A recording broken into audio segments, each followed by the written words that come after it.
अस्सलामुअलैकुम, good morning, नमस्ते, सत श्री अकाल। तो भाई मैं हूँ इस वक्त अल्बानिया में और ये भाई साहब अल्बानिया आए हैं यूके वीज़ा पे।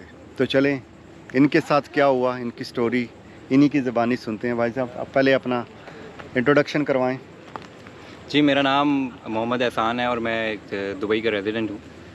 और स्टोरी ये है कि मैंने रीड आउट किया था अल्बानिया के वीज़े के बारे में, बिकॉज़ मैं टूरिस्ट हूँ, मुझे जो है टूरिज़म का शौक़ है। मैंने और भी बहुत सारे कंट्रीज़ विज़िट किए हैं, तो अल्बानिया आने का भी शौक़ था।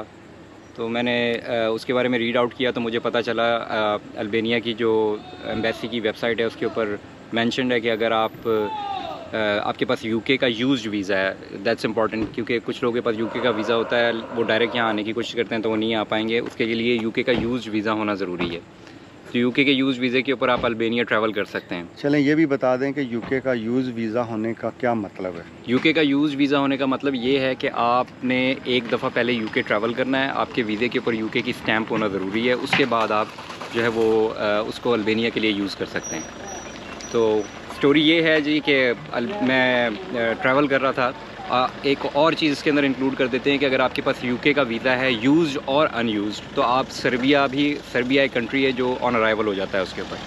तो हमने अपना ट्रैवल प्लान ऐसे किया कि अबू धाबी से हमने विज़ एयर की फ़्लाइट ली और हम सर्बिया आ गए। कितने की फ़्लाइट थी आपकी? ये टोटल जो टूर था वो अराउंड कुछ 3075 दिरहम्स का हुआ है। ये कहाँ सर्बिया से फिर लंदन लूटन से Albania and from Albania to Abu Dhabi. Okay. तो ये टोटल टूर जो 3075 दिरहम्स में हुआ है, जो कि स्टिल एक्सपेंसिव है क्योंकि इस वक्त यूके से जो है वो सीज़न ऑन होने की वजह से यूके से अबू धाबी की फ़्लाइट्स एक्सपेंसिव हैं।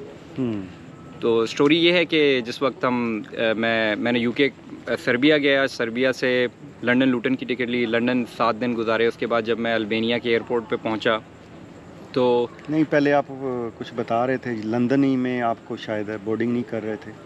नहीं, लंदन में बोर्डिंग का ये इशू था कि मैंने लंदन में जब मैं एंटर हुआ तो मुझे पता नहीं था कि मुझे अपना जो है वो चेक इन बैगेज जो मेरा 10 kg विज़ एयर ने दिया था मुझे चेक इन काउंटर पे देना है। तो मुझे चेक इन काउंटर वहाँ पे दिखे नहीं। स्ट्रेट अवे मैंने अपना बोर्डिंग पास जो है वो मशीन में स्कैन किया, चलते चलते हाँ, और अच्छा। मशीन में स्कैन किया और स्कैन करके हम जो है वो मैं सीधा अंदर एंटर हो गया।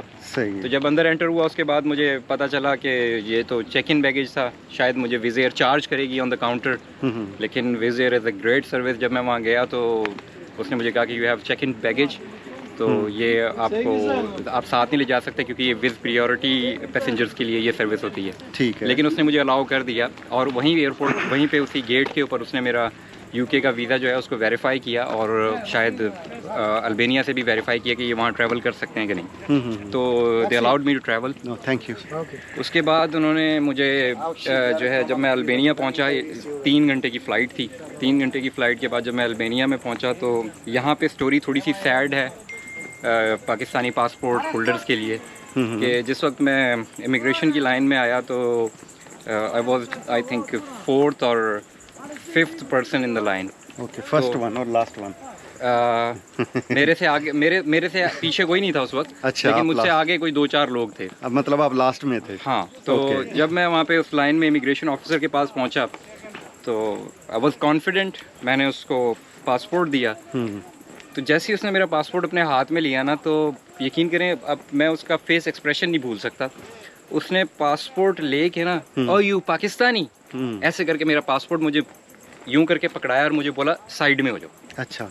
यानी ऐसा नहीं कि किसी और जगह जाने के लिए, वहीं पे इमिग्रेशन काउंटर के साइड पे खड़ा कर दिया। अच्छा, मतलब एक तजलील थी ये हमारे पासपोर्ट की और पाकिस्तानी होने की भी। अच्छा, मेरे साथ ऐसा कुछ नहीं हुआ बिकॉज आपके पास जो है वो ई वीज़ा था और मैं ट्रैवल कर रहा था यूके के यूज़ वीज़ा पे, और मेरे ख्याल से उस इमिग्रेशन ऑफिसर को ये नहीं पता था कि यूके यूज़ वीज़ा के ऊपर मैं ट्रैवल कर सकता हूँ। हाँ, okay, I am agree with you, क्योंकि मैंने उसको क्या किया, मैंने उसको मोबाइल के साथ, पासपोर्ट के साथ अपना मोबाइल वीज़ा खोल के दिया था। तो उसके हाथ से मोबाइल गिरा, पहले उसने कहा सॉरी, मैंने कहा sorry from me as well. तो वो फिर उसने वो वीज़ा चेक किया। वीज़ा चेक करने के बाद पूछता है कि पेपर नहीं है तुम्हारे पास, क्योंकि सब लोग पेपर दे रहे थे। तो उसने मुझे पूछा कि तेरे पास पेपर नहीं, तो कुदरती मैंने एक प्रिंट रखा हुआ था, क्योंकि लास्ट टाइम मैं जापान गया था, मेरे साथ बुरा ये हुआ था कि वो वीज़ा जो था, उसका वीज़ा जो था मोबाइल में खुल नहीं रहा था मुझसे। मैंने बारकोड से खोलना था और वो नेट मेरा कनेक्ट नहीं हुआ था, तो लेकिन चलें छोड़े, जो भी था। तो मेरा ये एक्सपीरियंस था, मैंने एक कॉपी रखी हुई कॉपी थी। रखी, ठीक है। तो मैंने उसको कॉपी निकाल के दी। He was very happy to see that copy. Okay, तो उसने क्या किया फिर, मुझसे होटल बुकिंग मांगी ठीक है। और रिटर्न टिकट मांगी। ओके, और लेग स्टैम्प वगैरह मुझे नहीं लगी। आई एम श्योर कि उन्होंने मेरे पासपोर्ट, मैंने चेक नहीं किया। अच्छा, ये चीज़ मैंने भी चेक नहीं किया। I'll go in the hotel and check कि लेकिन मेरे मेरा passport ध्यान में था, stamp है उसने या कोई नहीं। स्टैम्प वगैरह नहीं लगाई।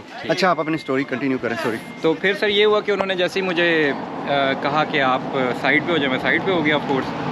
तो उसके बाद उसने अराउंड कोई 10 लोगों को जो शायद अल्बेनियन और यूरोपियंस थे, बड़ा अच्छे अखलाक के अंदर उनके साथ डील करते हुए उन सबको उन्होंने उसको एग्जिट करवाया। सही तो है। मैंने उनको इशारा किया, मैंने कहा भाई मेरा क्या करना है। अच्छा। तो मुझे उसने उस वक्त फिर उसने सवाल किया, do you have a visa? मैंने कहा no, I don't have a visa, I am travelling on a UK use visa. तो उसने सर हिलाया, यानी इस अंदाज में कि नहीं तुम एंटर नहीं हो सकते। तो मैं थोड़ा शॉक हुआ। मैंने कहा यार, जब इनकी जो मिनिस्ट्री ऑफ फॉरेन अफेयर की वेबसाइट है उसके ऊपर एक चीज़ मैंशनड है, अच्छा। तो मुझे क्यों नहीं एंट्री मिल रही। अच्छा। खैर इन शॉर्ट उसने फिर मेरा, जब मैंने उसको इशारा किया तो उसने मेरा पासपोर्ट लिया। उसने मेरे पासपोर्ट के दूसरे पेजेस चेक किए, तो क्योंकि मेरे पास मेरी ट्रैवल हिस्ट्री ज़रा सही थी, यूरोपियन वीज़ा भी था, इसके अलावा यूके का एक और वीज़ा भी मेरा लगा हुआ था। उसके अलावा कितनी दूसरी कंट्रीज अब तक आप ट्रैवल करते मैं हैं? अराउंड 17 या 18 कंट्रीज़ मैंने विजिट कर माशाल्लाह माशाल्लाह। तो हम लाइक सेम हाँ काउंटिंग में आ जाते सेम हैं। तो फिर उसने बहरहाल मेरा पासपोर्ट लिया मुझसे। तो उसने मुझे कहा कि no, you can not enter on a UK use visa. तो फिर मैंने उसको बोला कि there is mention on your website that you can travel on a UK use visa, so you should have verify that. तो फिर वो बंदा जो है वो काउंटर से उठा, अपने कलीग के पास गया, उसने उससे शायद पूछा, कुछ 4-5 मिनट का टाइम लिया, वापस आया। आफ्टर दैट उसने मुझसे कोई ख़ास सवाल नहीं किए, उसने बस मेरा पासपोर्ट स्कैन किया और मुझे उसने एंट्री दे दी। राइट। तो ये मेरा एक्सपीरियंस था अल्बेनिया का। मेरे ख्याल से मेरी लाइफ का ये फ़र्स्ट एक्सपीरियंस था as a Pakistani passport holder के। उसमें जो है ना, मुझे थोड़ी सी शर्मिंदगी महसूस हुई कि यार हम इतने भी बुरे नहीं हैं अब, ठीक है।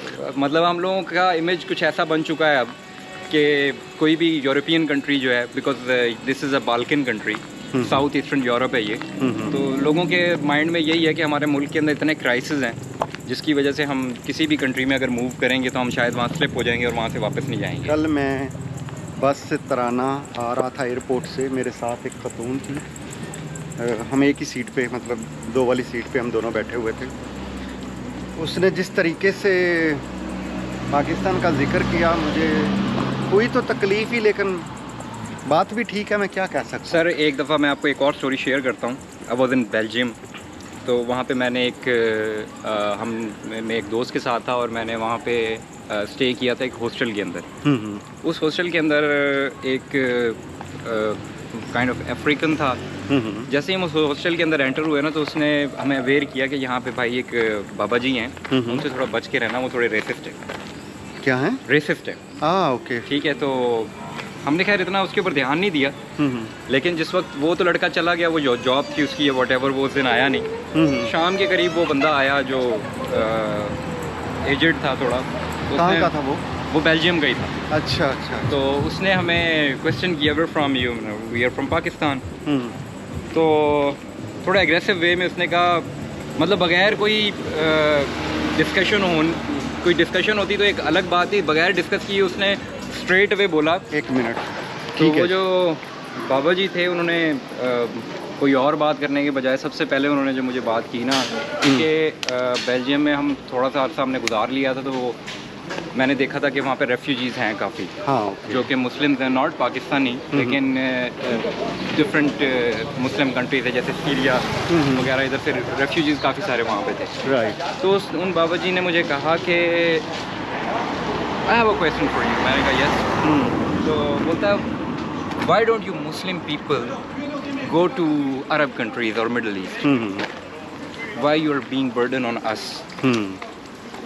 मतलब उसका कहने का मकसद ये था कि तुम अपने मिडल ईस्टर्न कंट्रीज़ के अंदर जाके क्यों नहीं रेफ्यूजी बनते।